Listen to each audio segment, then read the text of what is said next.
experience has its importance.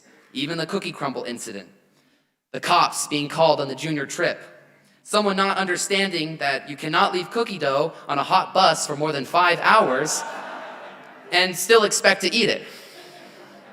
Or the fact that maybe even the cookie crumble incident, junior trip, someone not understanding that you cannot leave cookie dough on a hot bus for more than 5 hours and still expect to eat it.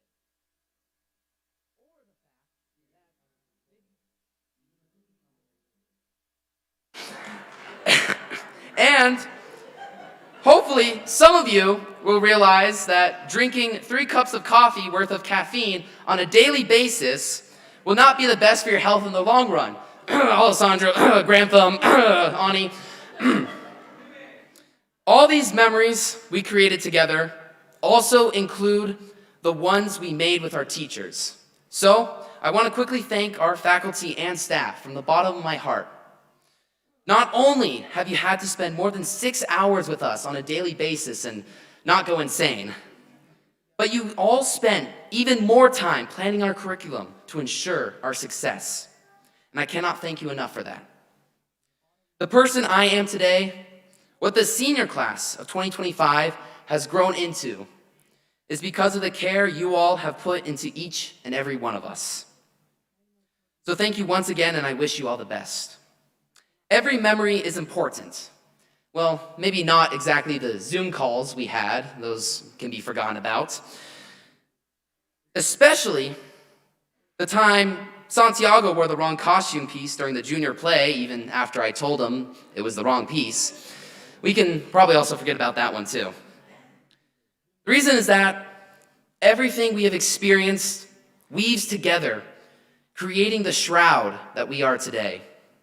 That is what we gained here at Cicero. However, it can only be seen if you look at it as a whole, just like how the scientists can only see the mathematical equation after looking at the graph. This is my final message to you all, as the creator of the Chunky Chicken poem. Be kind to one another. Look back at this year and be proud of what you all have created. And hold in your heart that there will be rough moments. But don't worry.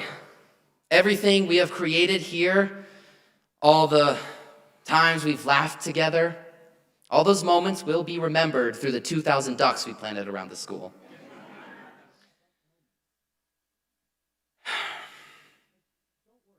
Now, in case I don't see some of you, good afternoon, good evening, and good night.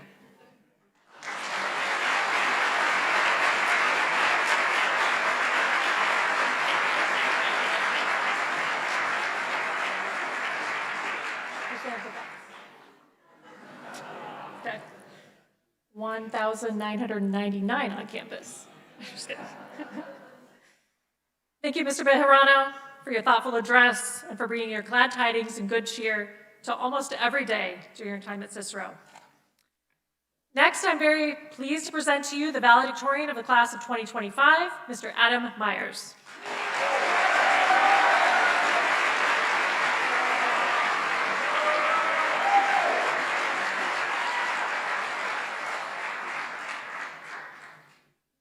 Well, this is terrifying. If you know me, you know that's true. I'm going to start off by something that probably none of you would expect from me, so let's just go.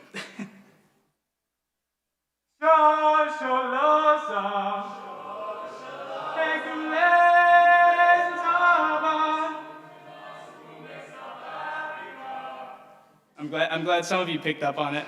Maybe you remember it too.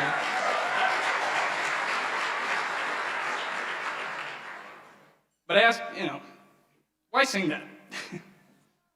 The literal meaning of the word, shoshalotsa, is to go forward. This is what we did at Cicero. We worked tirelessly throughout the day, giving our all to push forward, to make progress. We constantly encouraged our friends to share this goal with the same fire, the same drive. Does this not sound like the Centurion? I would like to welcome our mascot, our Centurion, Oliver Becker.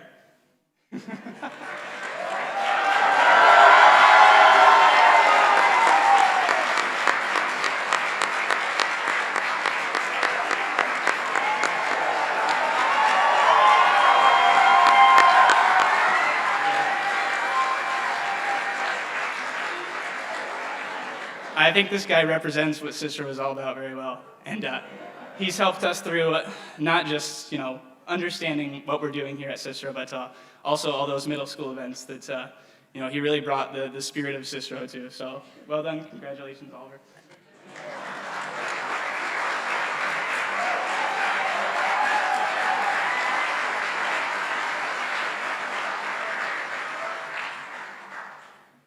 We are not just a class that other students, younger students, look up to because we are older, but because we have embraced the role of the centurion.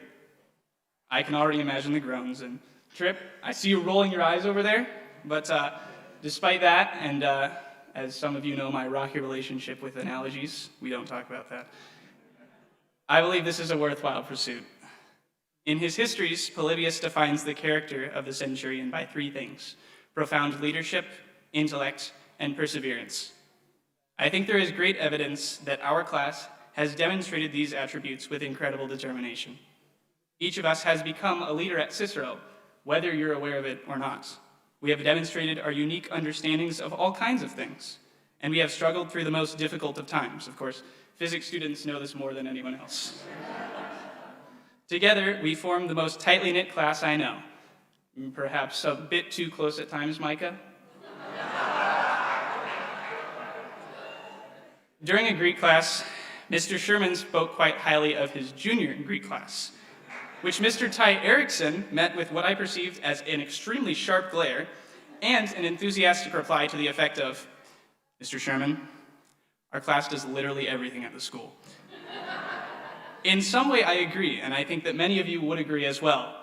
We filled a lot of leadership roles, and we even created some ourselves. Here are just a handful.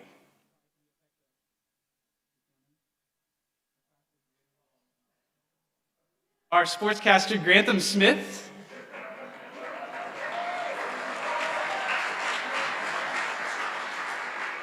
House leaders, Ty, Maggie, Santa, and Avi. Senate members, mentors, yearbook coordinators, Maggie and Elise. And my personal favorite, our centurion, Oliver Becker. And these are only our curricular leadership roles. We are also leaders in athletics. Shout out to the men's volleyball team. And we are leaders in roles outside of school entirely. But a leader does not need a title. In fact, the leadership you demonstrate each and every day doesn't have one. The good leader lives only for the sake of those around him, and so he must possess a servant's heart. In the words of Andre Malraux, sorry French students, to command is to serve, nothing more and nothing less. I perceive this servant's heart in each of you, as well as the teachers who have instilled the spirit within us. The intellect of an individual is not defined merely by academic intelligence. It encompasses everything we do as human beings. Frank Herbert, the author of Kayla's beloved Doom, says, "Education is no substitute for intelligence." Many of us are known for something that we understand or do very well. For example, Lucas's musical talent, wherever you are, I can't see that. Dylan's love of Formula One, go Ocon. I could go on for literally every single one of you. We all have something that we know, something that we understand more deeply than most. These aren't just things that we are good at. They are things that result from our understanding of the world, an understanding which has shifted and evolved with the priceless education we have received at Cicero. One of those incredible talents we can see here is Leah's incredible talent for art.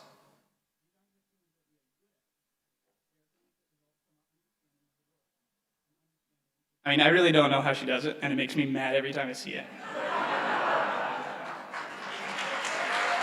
It is absolutely incredible, and again, this is just something physical that we can see to represent the talent that every single one of you has.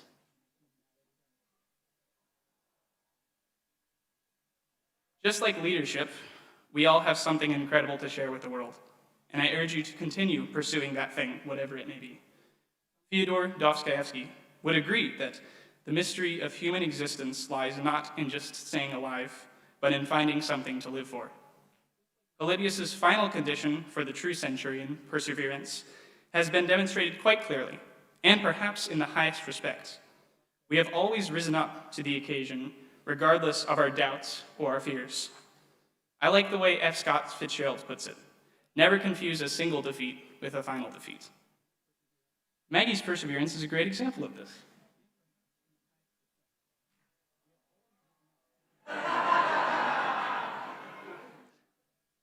She suffered a devastating injury, resulting in not just my sister's sadness because she couldn't play basketball with her, but it was also a brutal test of endurance, determination, and grit. I'll be honest, more days than not, I probably heard, "Oh, she's in the elevator, she'll be coming here soon." But guess what? Maggie was always there in class, and she never failed to show up with the same motivation and bright personality. We have seen Edge overcome one of the most difficult challenges I can imagine, a concussion which forced him to relearn much of what he already knew through an incredibly demanding year. And did he overcome these challenges? He not only met them, he exceeded all expectations. I mean, if that was me, I would be complaining the whole year. I probably would have left the school, but Edge stuck it out, and he's one of the greatest friends I know. All of these things which we all possess, oh gosh. All these things which we all possess, both individually and as a class, that is, leadership, intellect, and perseverance, make each one of us the centurion that Polybius lays out. But it is not the acquisition of these things within the journey to these virtues with others that makes them truly special. Just like the centurion, we have soldiers, that is, followers, maybe not the same as Aiden's. We have fellow centurions, our companions, our classmates, and we have tribunes, our leaders to whom we submit, that is, teachers and family and friends. Speaking of teachers, let's go back to freshman HL year. Yeah, anyone like that? I don't think so. Except I did, because I had Mr. Gray. Long live Mr. Gray. Which do each of these three artifacts have in common? What do they have? What is their telos, if you will? What is their final purpose?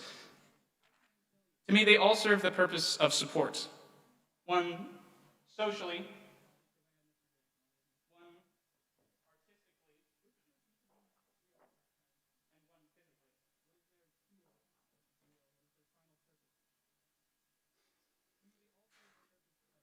the centurion may command his century with leadership, intellect, and perseverance, but his journey to becoming a centurion could not be achieved alone. Each part of who he has become has been carefully, meticulously guided, not with intent to shape him into a man of particular ideals, but a man who will think for himself, who will set the image of virtue before him and chase it down eternally. Those who guide the centurion to his position are none other than you all, parents, siblings, family, friends, teachers. And so we thank you for your continual support through education, reassurance, and genuine love, which have allowed us, the students, the opportunity to become the best persons we can. Without you, we simply would not be here. To quote Cicero himself, friendship improves happiness and abates misery by doubling our joys and dividing our grief. At the beginning of this speech, I said that Shosholoza means to go forward, to become the centurion. But the word Shosholoza can also mean to make way for the next man. My fellow classmates, friends, as we each enter into a new chapter of our lives, we must never forget that we do not live for the sake of ourselves, but for the betterment and the sake of those surrounding us. Just as our families, friends, and teachers have shaped us into the centurions we have become, we must seek to train new centurions, ones better than ourselves, not so that we individually may be remembered for something great, but so that the Roman army shall conquer the most daunting of human challenges as one, through constant dedication to genuine leadership, intellect, and perseverance, while never forgetting from whence we came and how we got there in the first place. Though we do go forward, we do not go forward alone. Remember your inner centurion. Remember and thank the ones who raised you to the position at which you now stand. And remember the obligation you have to those whom you can raise to become better centurions than yourself. And in your moments of doubt, anxiety, and inevitable stress, just remember, Shosholoza. Thank you.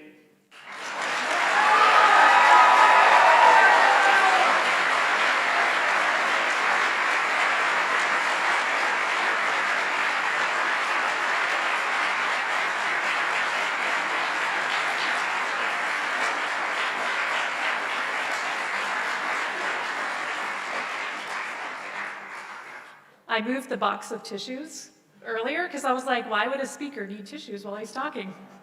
I'm sorry. So thank you, Mr. Myers, for your address and for your sincerity and exemplary leadership at our academy. I think you can see why the faculty voted him valedictorian. Another round of applause.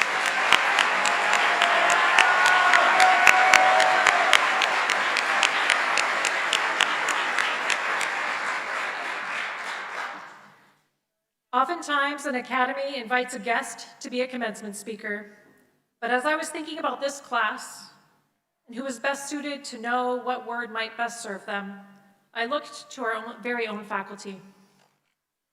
With that, I would like to take a moment to honor many faculty who have been with us for almost 10 years. If you could stand, I'd like to recognize Mr. Doolittle, Mr. Klopak, Mr. Kramer, Ms. Kushner, who's not here this evening, Mr. Lyles, Mr. Martell, Mrs. McClelland, Mrs. Perez, Mr. and Mrs. Smith, Mrs. Lindsay, who couldn't be with us this evening, and our Archway faculty, if you could also please rise. Round of applause.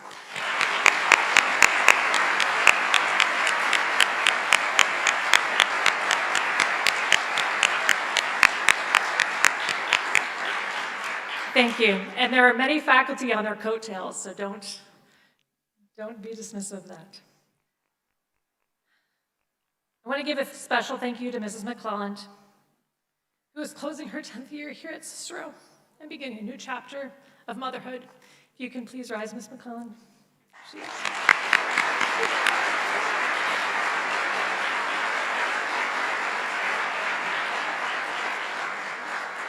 I think before this, all the Cicero children were her babies, and now she'll have her own. We hope you'll see you on campus. Graduates, many of you have been at Cicero as long as some of these faculty, and for some of you longer. So whom better to ask than one of them to address you today? The faculty member whom I have invited has been faithful to the ideals of the Academy, even when no one was looking.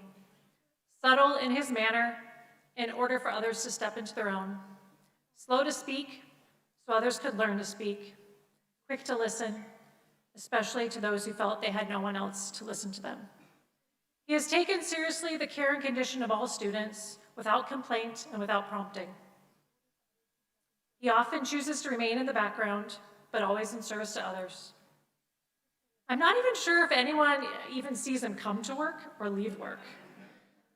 He comes to school early to open his door for any student in need of a place, and has faithfully served year over year in one of the least sought-after roles in the Academy, 8th grade.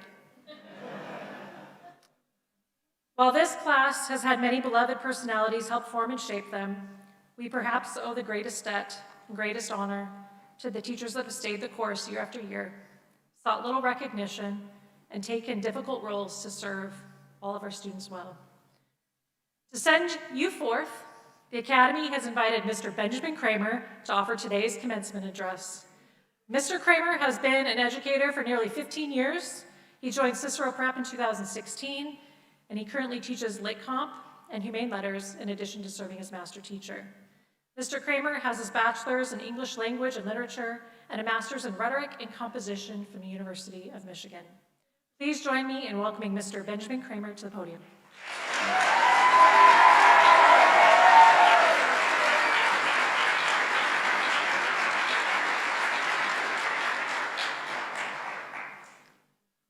Class of 2025.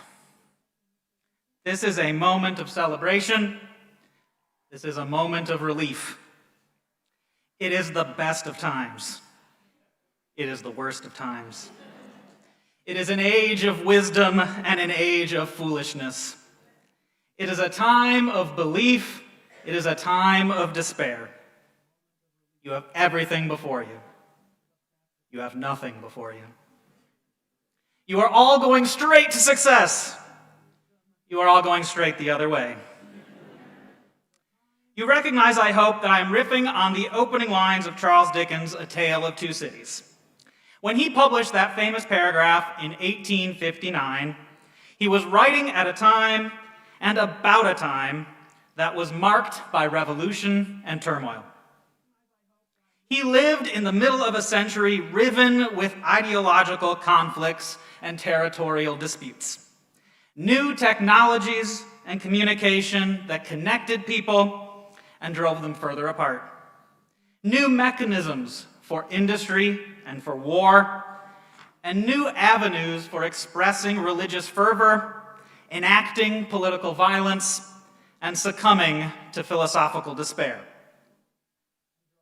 In short, the period was so far like the present that we're reminded by comparison that generations of students stretching back as long as there have been students have graduated into the task of carrying the great conversations forward and the challenge of making their world a better place. The history and literature and science and mathematics and art that you've studied over the past 4 or 7 or 13 years with us invite you into the great story of human inquiry and connect your humanity to all of history. Throughout all of time, one constant has been the character of human beings, striving to be better, hoping to learn, falling short.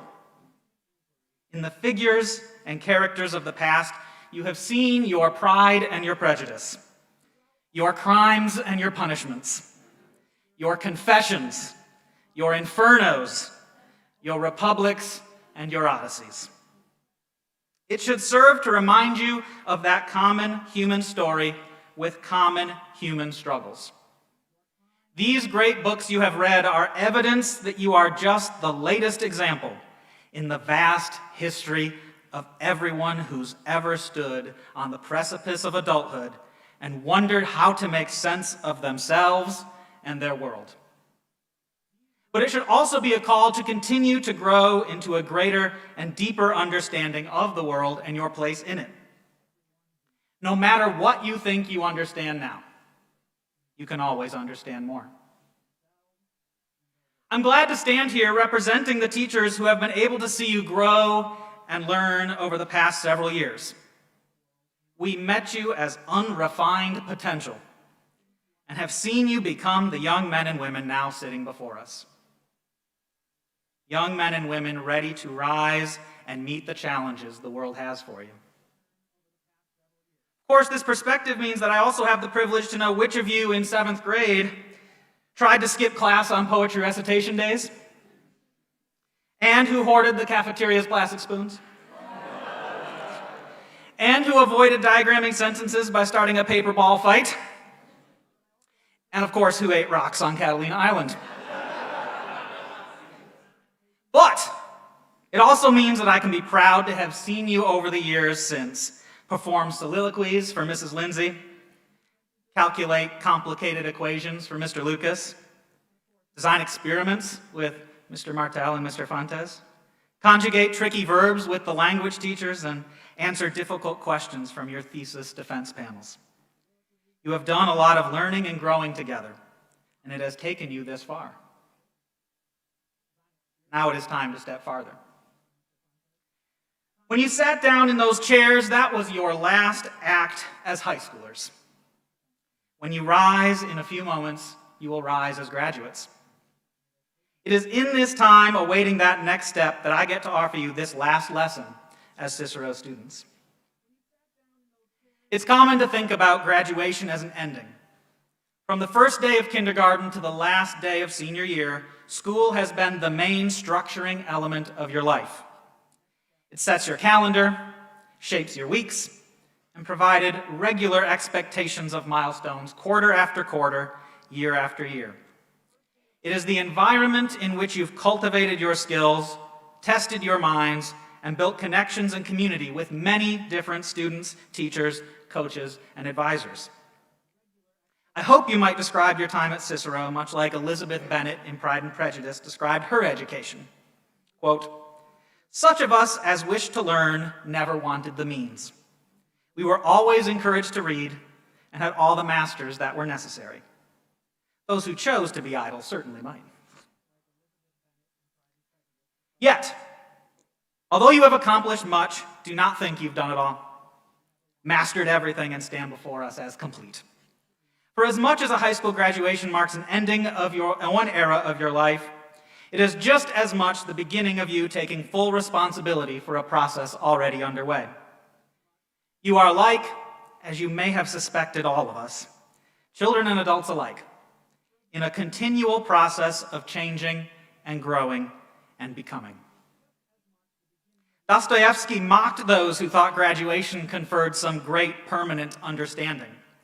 In an essay on the topic of education, he wrote, "You may think perhaps that knowledge, training, little bits of school information finally mold a youth's soul to the extent that, upon receiving a diploma, they immediately acquire an irrevocable talisman, enabling them once and forever to learn the truth, avoid temptations, passions, and vices. Thus, according to you, all these graduating youths will at once become infallible."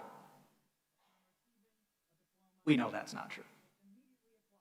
No matter how well prepared you have been, there will always be more that will require your attention, your discernment, and your understanding. Wisdom comes through time and experience, not just degrees. And it will need you to not give up. There will undoubtedly be challenges, and the path will be long, and the path will not always be clear. That's not to say there won't be amazing views and fun experiences along that path. But it will not always be easy to hold yourself to the hard work of continuing to become well-educated members of society. Willa Cather once wrote that the courage to go on without compromise does not come all at once, nor, for that matter, does the ability. Everyone has to practice if they want to truly master abilities. You can't expect to be excellent right away, but you should try anyway. A young Ernest Hemingway wrote a humorous article in 1920, when he was not much older than you are now, in which he claimed that, quote, "The true home of the free and the brave is the barber college. Everything is free there, and you have to be brave. If you want to save on haircuts, take your courage with you." But where would we be if no barber risked those beginning bad haircuts? Or if no one dared let them practice? To do anything well requires your courage. Your courage to continue improving on yourself in the face of self-doubt and, maybe more importantly, in the face of self-satisfaction. Certainly delight in your accomplishments. Take pride in a job well done. But the job of becoming more fully human is never done.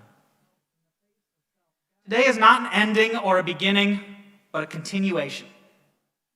We sit here at your commencement ceremony. Note that word, commencement. It's a word that means a beginning, a start, the act or fact of coming into existence. What are we celebrating then? A coming into existence as young adults.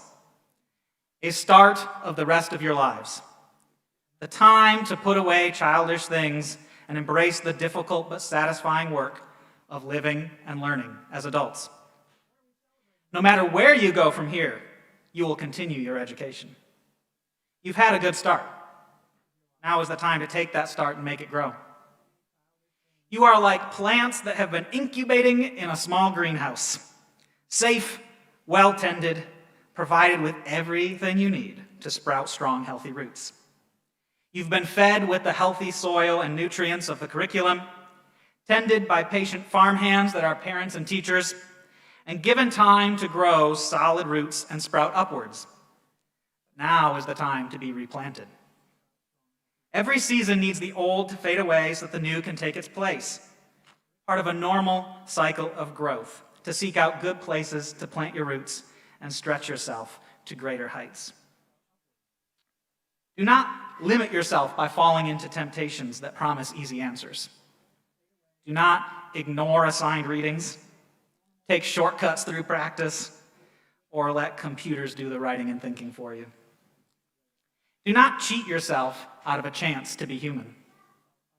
After all, to be fully human is to continue to grow in your mind and become ever more present in the world around you. And you can only do that through thinking and learning.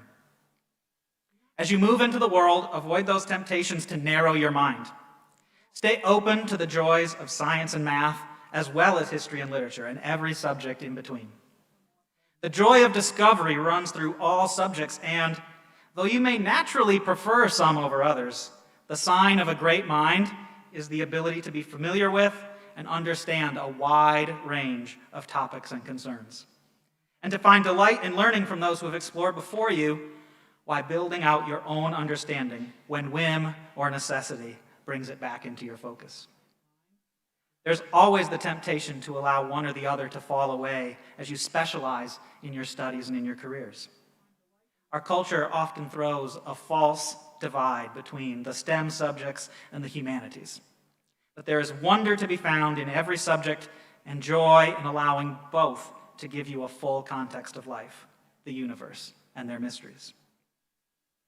Consider the words of Robert Frost in response to an interviewer who asked him about his opinion on colleges requiring scientists to take a literature course. He said, quote, "The greatest adventure of man is science, the adventure of penetrating into the material universe. But the adventure is our property, a human property, and the best description of us is the humanities. The humanities describe the you who are adventuring into science." If you allow yourself to be closed off to the beauty of any area of inquiry, you are limiting your humanity. You do not all need to be scientists any more than you all need to be writers, but you all need to be thinkers, able to converse and interpret anything, and to see the wonders of the universe from a variety of perspectives and angles. There are many paths to the mountaintop, but that makes none a less valid approach, and all add up to the big picture of what it means to be human. Even the most hardened scientist might look upon the inexpressible wonders of the natural world and wish a poet was there too. In an essay titled, "What is Man?" Mark Twain wrote that you did not create the materials out of which your opinion is formed. They are odds and ends of thoughts, impressions, feelings, gathered unconsciously from 1,000 books, 1,000 conversations, and from the streams of thought and feeling which have flowed down into your heart and brain out of the hearts and brains of centuries of ancestors. Putting the borrowed materials together was done by your mental machinery. So keep that mental machinery up and running, because that's what makes you human. Taking in those odds and ends of life and literature and making them yours. You can follow paths others have charted, but you can also pick up where they left off and take us further with you.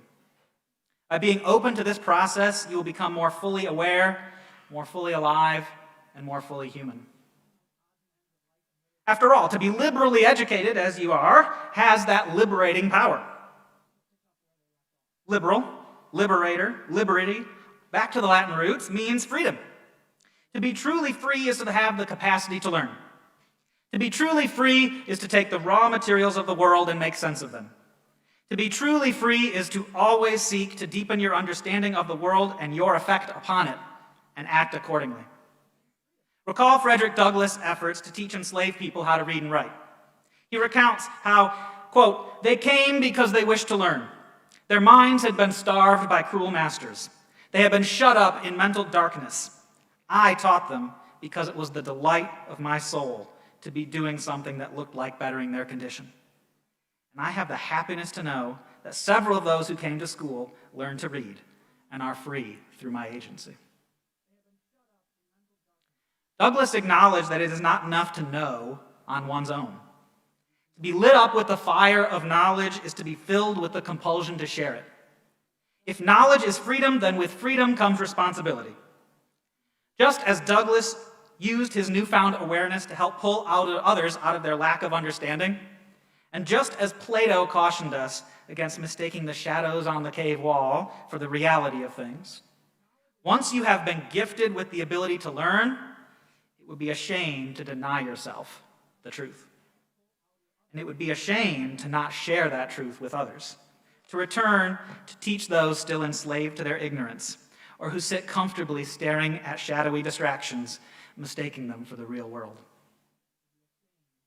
You don't need to be a teacher to see that the way you are in the world teaches others how to be. Part of growing up should be realizing that not only is everyone else part of your world, but you are a part of everyone's world. Your actions and ideas have consequences. What you do affects not only yourself, but each and every person in ways both big and small. Martin Luther King Jr. reminds us in his letter from Birmingham jail that, quote, "We are caught in an inescapable network of mutuality tied in a single garment of destiny. Whatever affects one directly affects all indirectly," end quote. Having a willingness to understand the world and continue to cultivate that understanding is a gift you give yourself and all others around you. To keep your intellect to yourself helps no one, but others' ignorance creates problems for everyone. Help break the chains of incomprehension and misunderstanding. Help bring your fellow human beings out of the darkness and into the light. Otherwise, you might end up like Tom and Daisy from The Great Gatsby, described by F. Scott Fitzgerald's narrator as, quote, "careless people. They smashed up things and creatures and then retreated back into their vast carelessness, or whatever it was that kept them together, and let other people clean up the mess." You know we live in a world of careless people. People who find it easier to break things than to build things. People who find knowledge and inconvenience to getting attention, and attention itself as a valuable currency. People who mistake their own selfish desires and appetites for wealth, for power, or even just for your time, for a greater good. People who spend their lives splashing in the shallow end, convinced they're diving in the depths. Our time is not so different from Dostoevsky's when, continuing his article on education, he wrote, quote, "We have always believed that our youth is capable of adopting a serious attitude towards learning. Still, thus far, we have been enveloped in such a fog of false ideas. So many mirages and prejudices surround us and our youth, while our social life is assuming ever so strange an aspect that one begins to look for all sorts of means to overcome our perplexity." What will enable you to resist the temptation to retreat into your ignorance, to duck responsibility, to lift the fog of false ideas and prejudices that surround us? Consider Plato again, who said, quote, "To take care of education, and education will take care of all other things." Maybe Thoreau had it right when he wrote that, quote, "It is time villages were universities, and elder inhabitants the fellows of universities, with leisure to pursue studies the rest of their lives. Instead of noblemen, let us have noble villages of men. If it is necessary, omit one bridge, go round a little, and throw one arch at least over the darker gulf of ignorance which surrounds us." The solution then is to remain open to what wonders you'll learn next. Feed your minds on all good things. Resist the temptation to turn to darkness of carelessness and ignorance, or to put your roots down in shallow, undernourished soil. The solution is to build that noble village for yourselves, to surround yourself with good influences and good thinkers, to read widely and well, to stay curious and avoid lazy assumptions and fake ideas, to strive in every day to be more awake to the potential in yourself and in others, to have a clearer picture of the ways in which you, your classmates, your families, and your future careers can make for a fuller flourishing of humanity. Give yourself over to the great task of having a lifelong work, of understanding deeper and understanding farther, until you'd never dream of returning to the false fog of ideas, the dim shadows in the cave, the chains of cruel incomprehension. Give yourself the gift of opportunity to continue the good growth that's been cultivated in you thus far. We send you forth in confidence that you will not compromise or settle, that you've been given the skills to interpret and discern, to research and to learn, and to bring others into that light in ways that will allow you to leave the world a better place than you found it. If that sounds like a daunting task, don't worry. You have the rest of your lives to figure it out.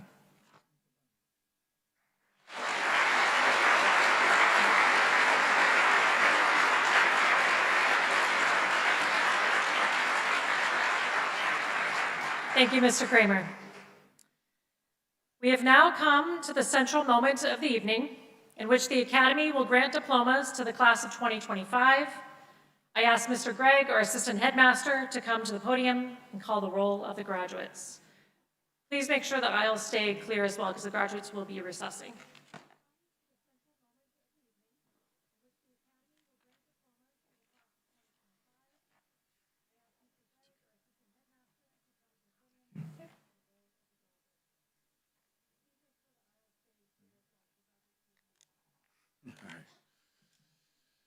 All right, graduates, as your names are called, please come up to receive your diploma.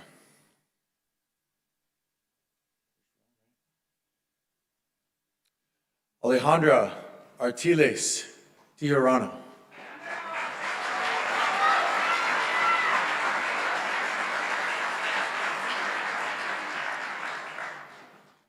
Samantha Atwood.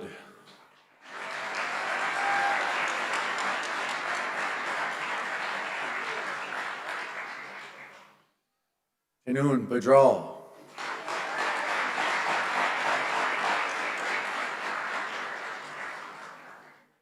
Isabella Bossman.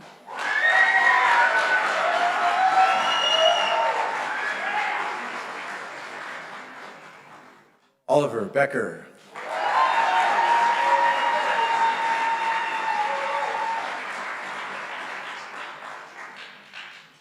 Aviram Bejarano.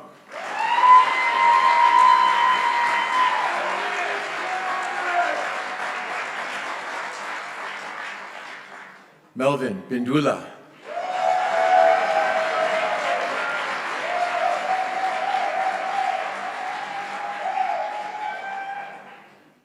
Granjor Biahuranga.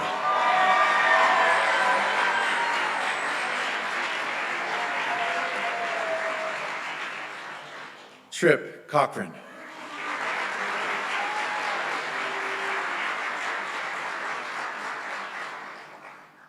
Connor Collings.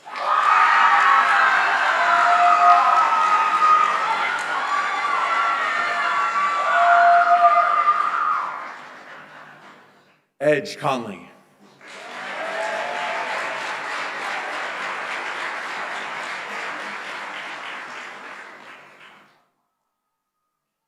Sofia Cuevas.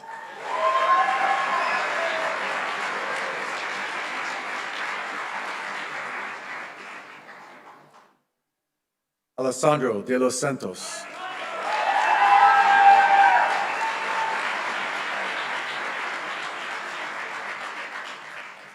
Gabriela Duprat.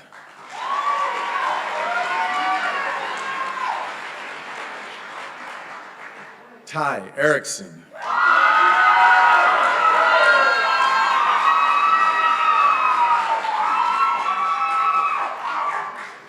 Baron Fitzgerald.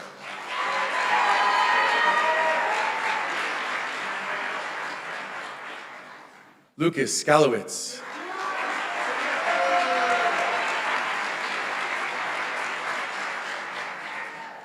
Olivia Hyman.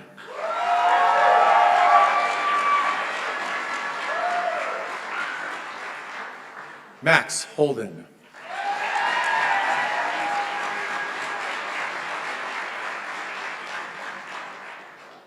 Maggie Hoopa.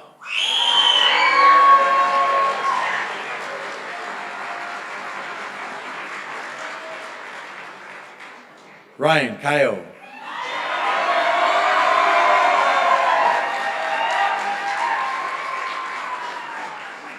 Sophia Ko.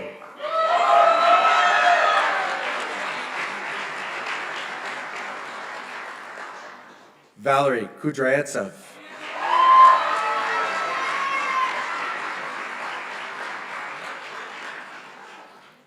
Gavin Kurtz.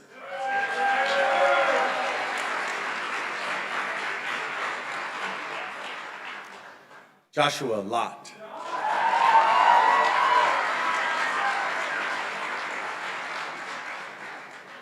Hunter Martosha.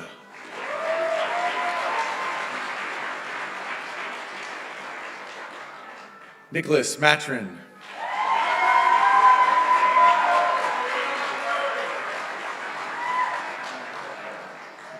Mirabella Medina.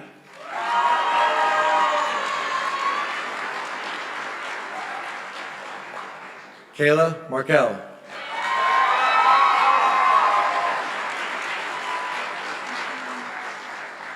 Alessio Mora.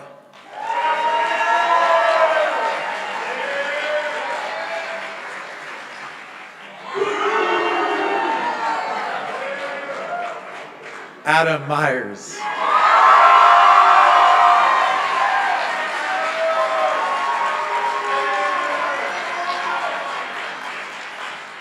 Elise Knapp.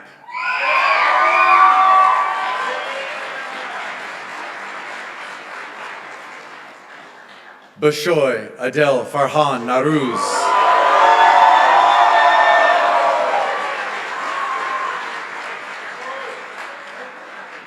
Haley Nelson.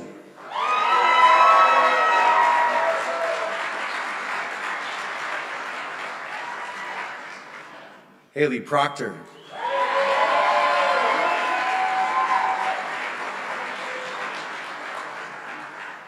Nicholas Quintana.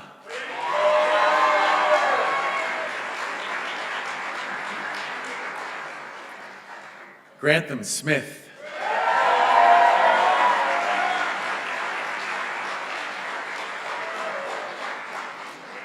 Sequoia Smith.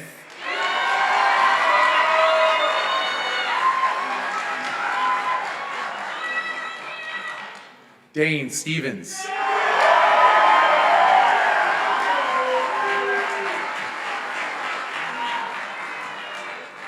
Jacqueline Stone.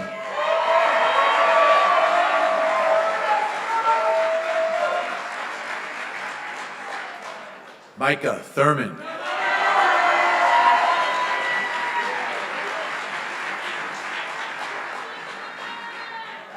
Leah Toom.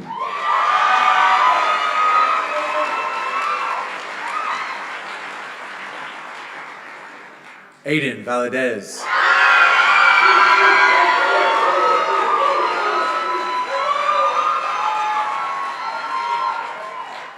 Santiago Villa Vicencio.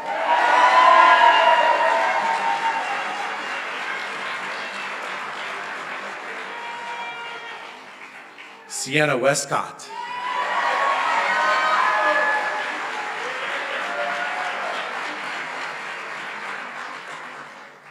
Dylan Wood.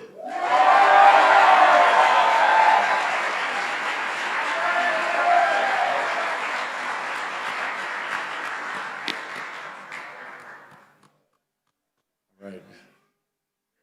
Graduates, if you guys would please stand as we wait for Mr. Wood to make his way around. Appreciate it. Good hustle, that boy. All right, guys, go ahead and please stand.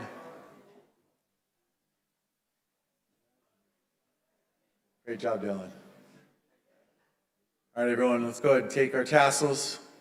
We're going to move them on the caps from the right to the left. Ladies and gentlemen, please join me in honoring these graduates of Cicero Preparatory Academy, class of 2025.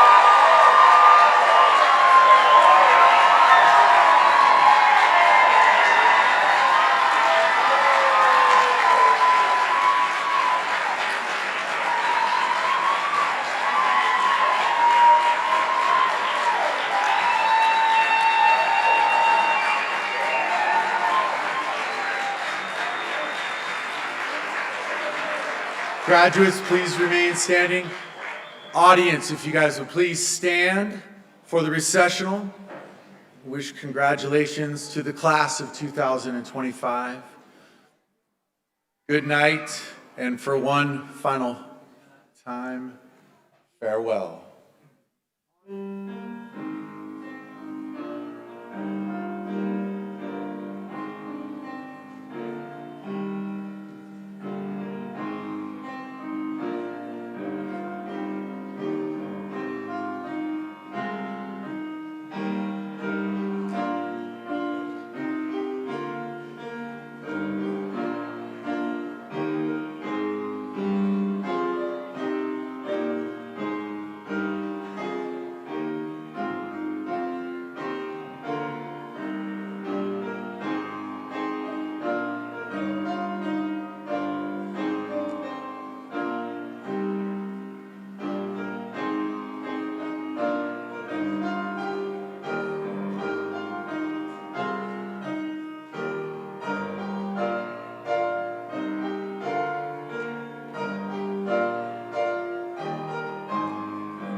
All right, let's go celebrate. Let's go.